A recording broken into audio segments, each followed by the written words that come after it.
Good evening. I'd like to welcome everyone, members, officers and members of the public to this meeting of the Planning Control Committee. Before the meeting starts, I'd like to invite the committee clerk, Chanel Wickenden, to explain how proceedings will work. Thank you, Chair. Rules of debate. If a member wishes to speak, they should use the speak button located on the microphone unit. The microphone will light up green and the Chair will be alerted of your request to speak.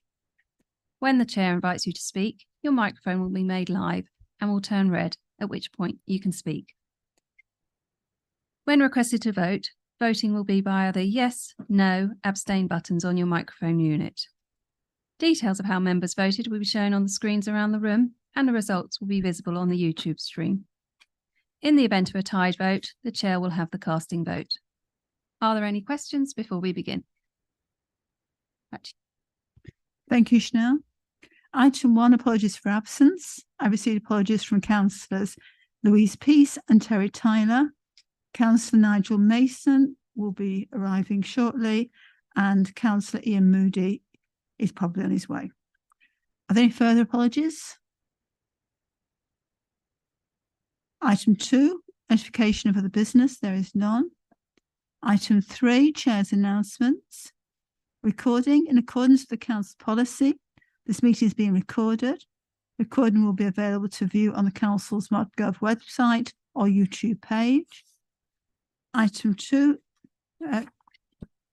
declarations of interest. Members are reminded to make declarations of interest before an item. The detailed reminder about this and speaking rights is set out under Chair's announcements on the agenda. Item 3, section 4.8.23a. For the purpose of clarification, in order to vote an agenda item at this meeting, a member must be present for the entirety of the debate and consideration for that item. If a member leaves the room at any point of the item, they will not be able to vote. Item 4, public participation. There are no registered speakers. I'm just checking out. Item 5, 23/01189/FP, land at Durham Way, Royston. The area planning officer will update and present planning application 23/01189 and 23/001190. Anne MacDonald to present, but Sean will first of all give a brief introduction to this item and the next one. Thank you, Chair, members. Anne will be making a presentation tonight on these two applications, and there'll be a single presentation for the two applications. However, those two they are separate applications, and they'll be dealt with completely separately with two separate debates and two separate votes. I just thought I'd make that clear to you. Thank you. Thank you, everyone, and good evening. These are two applications for new employment land buildings to be used in flexible employment land uses within the Royston Gateway area, which is the creation of a new employment area supported by policy RY9 of the local plan.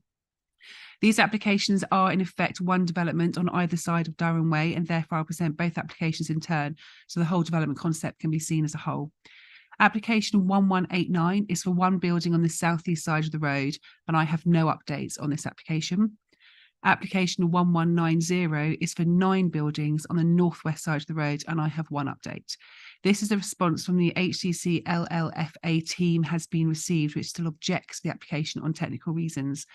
The recommendation of this application is seeking a resolution to grant planning permission tonight, subject to the completion of a unilateral undertaking for the sustainability contribution of highways and the receipt of a no objection response from the LLFA, and then subject to the conditions and informative set out in the report.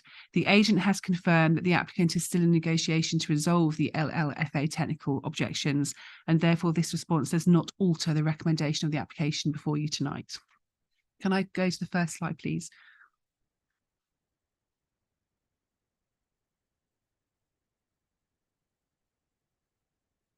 Next slide, please. So the red line application site area for 11889 is on the southeast side of Durham Way, and this has a site area of 0.68 hectares. From this layout plan, the other buildings within the Royston Gateway area that have already been built along Durham Way can be seen, along with the older existing employment area buildings in Greenfield off to the east side. Next slide, please. This is obviously an existing photo of the application site as existing. The a neighbouring building, which obviously previously been granted planning permission as part of the Royston Gateway development, can clearly be seen in the photo. Next slide, please. That's the remaining part of the application site. Next slide, please. This shows the highways access has already been laid out and is going to be utilised in this application. Next slide, please. This is the proposed site plan for the building, which is in the back part of the site, with the parking and servicing in front with landscaping around the edge. 50 car parking spaces, which includes 2 disabled and 3 active EV spaces, are proposed, along with cycle parking and an HGV turning and parking space. The building is proposing 3,622 square metres of floor space. Next slide, please. This shows the proposed floor plans with a cross section. Obviously, there's a large ground floor, the smaller office area at first floor level. Next slide, please. This is the elevations of the building. The building's in similar height and design to the neighbouring building, which you just saw previously in the photograph, and it's got solar panels on the roof on the south side. Next slide, please. So that's the end of the presentation for that application 1189, and now I'll move on to 1190. So next slide, please. So again, this shows the application site area for the 1190. This is a much larger application site, being 2.38 hectares, and it's actually the last large remaining area of land within the Royston Gateway allocation area. Next slide, please. Application sites existing with views across to the existing buildings or neighbouring area that have been built. In the far distance, you can see the rear side of the Aldi and Marks and Spencer's building. Next slide, please. Another view of the application site. The row of trees on the back is outside of the application site and will not be affected by the proposal. Next slide, please. Again, the further view looking down towards the bottom end of the site. Next slide, please. And then the existing access, highways access, has obviously been laid out already on the south side of the site. This particular site has 3 points of access for highways. This is the only one that's existing, and the other 2 are proposed. Next slide, please. So this is the proposed site layout plan, which is for 9 employment land buildings with a mix of building sizes, proposing a total of 11,383 square metres of floor space. There's a large building either end with a group of 7 smaller units in the central section forming a courtyard layout. Each unit has its own parking and HGV zones with additional parking along the Durham Way frontage. In total, 216 parking spaces are proposed, of which 23 are active EV parking and 11 disabled.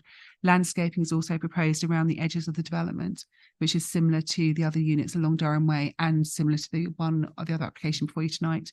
Next slide, please. I'll just skim through these quite quickly. These are just the layout plans of the development. Again, they're very similar form. They've all got the large ground floor with small offices at first floor level. Next slide, please.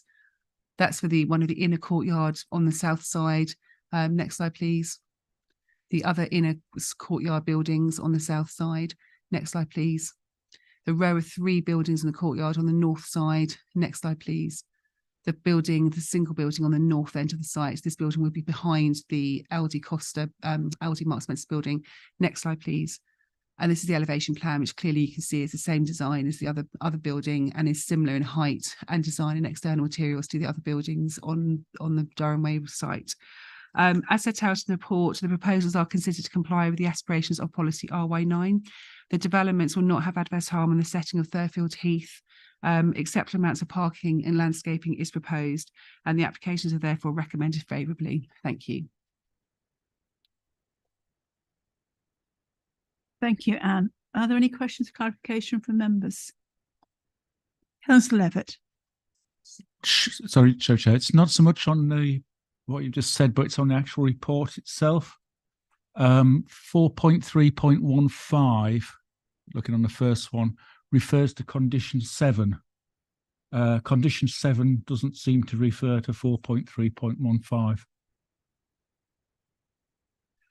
Right, that's because it's in the text above.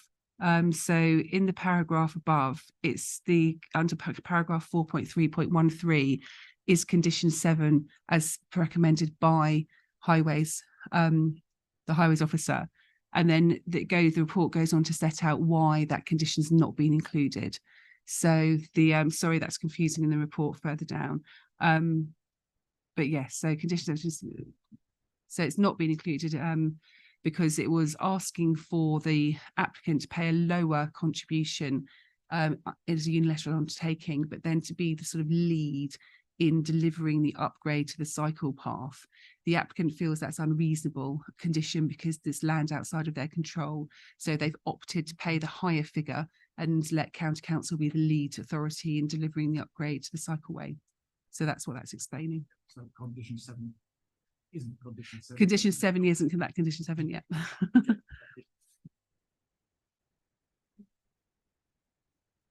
Councillor Nolan? Yeah, sorry, just to go back to the start. So just so I'm clear, so there was for the second application, I think you said it was the LLFA who provided a response that suggested they would recommend rejection. Was that, but it's still under negotiation? There's an aquifer that's been sort of discovered underneath the site, and it's a technical objection to do with drainage rates. So it's a little bit out of my area of expertise. It's not something that I think can't be overcome. Like I said, it's a technical objection. They've asked for additional information on flow rates, which has got to be provided. In the event that there's a situation where they're not able to agree the LFFA recommendations, then because this application has been recommended subject to receipt of no objection from that team.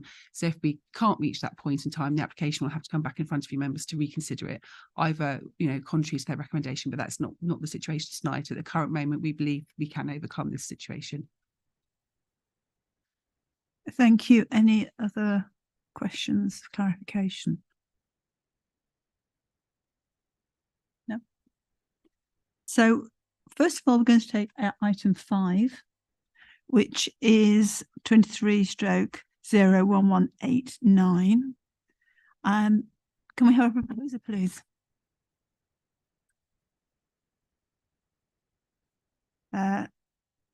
You didn't appear to Councillor Bloxham. No, I don't know. I saw everybody else going. Councillor Tyson. Yes, I'll propose that we accept the officer's recommendation to approve. And the second. Thank you.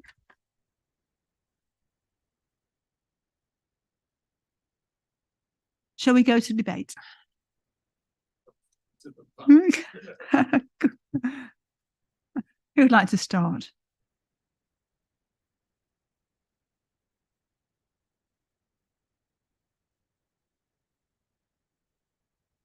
Councillor Allen? I just wanted to say that, as usual, this is a very well laid out explanation from the planning team. Thank you. I think this is exactly the right use for this site, so I will definitely be voting in favour. Thank you. Thank you. Any other contributions? So, Councillor Mason? Yeah. We all agree. You all agree with Councillor Allen.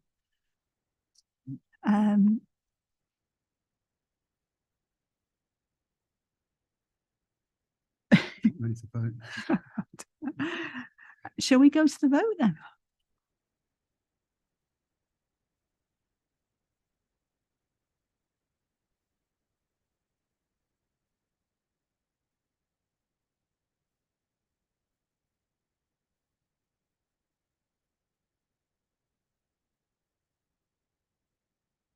Chair, that motion has been carried. Thank you. Next, item 6, which is 23/01190. Can I have a proposer, please, for this one?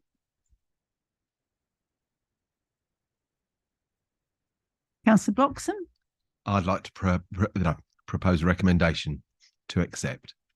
Thank you. And a seconder, please, Councillor Allen? Happy to second. Let's go to debate.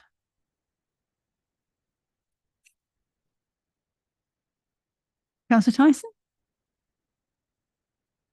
Well, I think as with the previous application, there's very little to say on this. It just seems to be a very commendable application, and subject to the issue with the flood authority being resolved, I think I'm happy to vote in favour of it. Any other comments or contributions? No. Shall we go to the vote?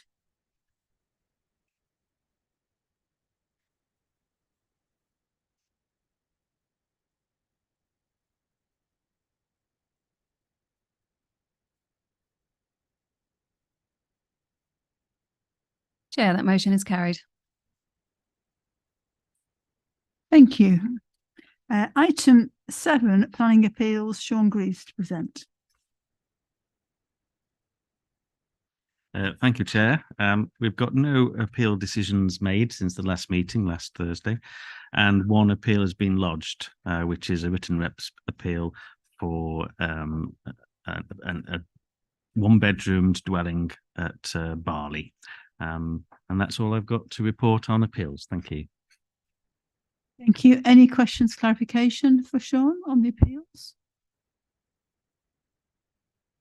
No. This report is for noting. We don't have to vote, do we? No. So I will close the meeting at 19:47 and 36 seconds. Thank you.